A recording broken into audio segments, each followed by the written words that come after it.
Okay.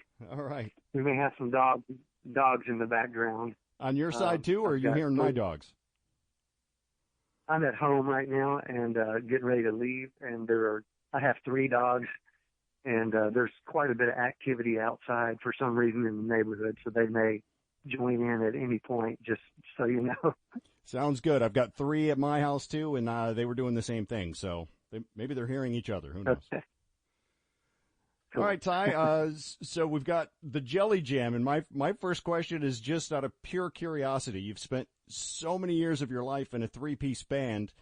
If you were going to stretch and go outside, and I know you've been doing Jelly Jam for a while as well as solo material, but why not a 5-piece band or a 6-piece band? You ended up in another 3-piece band.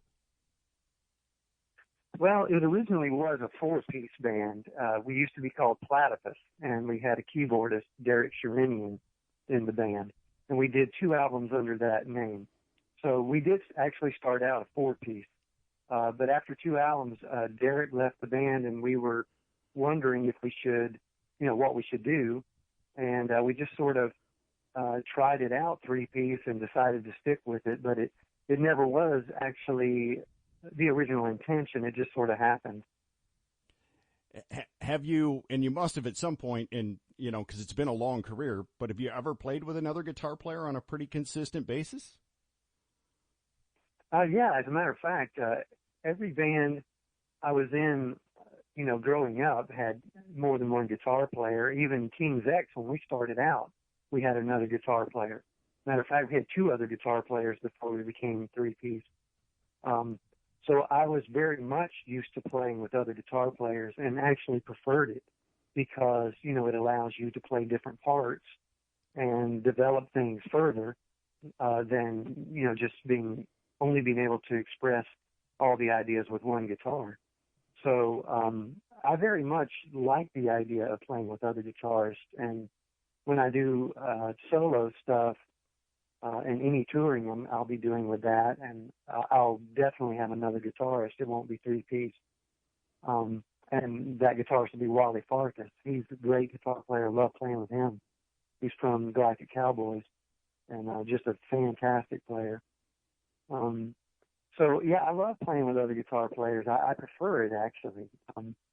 When we had 2 other guitar players in King's X, the first one was a guy named Dan McCullum, and Dan left pretty quickly after a few months, just because he was about to get married, and just, he was at a crucial point in his life where, we were just still living on the floor, starving to death, trying to make something happen.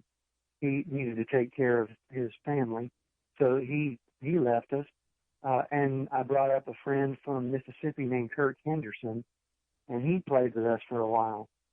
And so we had 2 guitarists in the band originally. We weren't called King's X. We were called The Edge. And we started in 1980 as The Edge. And it was before any of us had ever heard of U2. Or, I was going to say, I think they were formed in 81 or something like that. So it would have been, well, he didn't take on that name yet, but. Right. So I mean, when we had the name, there was no The Edge out there, but we found out there were a whole bunch of local bands all over the country called The Edge, and it was confusing. So we knew we were going to have to change the name. And then at a certain point, Kirk left the band. He just didn't feel like he fit within the musical style of what we were doing and everything. Plus, he got smart and was tired of starving, and he wanted to make some of his life too. So he left, and we were then 3-piece, and we never intended to be, and I was scared to death. The last thing I wanted to be was 3-piece. But we went out and did some shows, 3-piece, while we were thinking about who we were going to get to play guitar. And what we found out was that as a 3-piece, we just seemed to connect better than we ever had before. And all of a sudden we realized there's something special about it, and that we just need to leave it alone and stay that way. So I adapted my playing at that point to try to figure out how to be a guitarist in a 3-piece band, because you have to cover a lot more ground and more seamlessly when you're the only guitarist, and that was a big demand for me. And I was completely green going into it, to be honest. Sample complete. Ready to continue?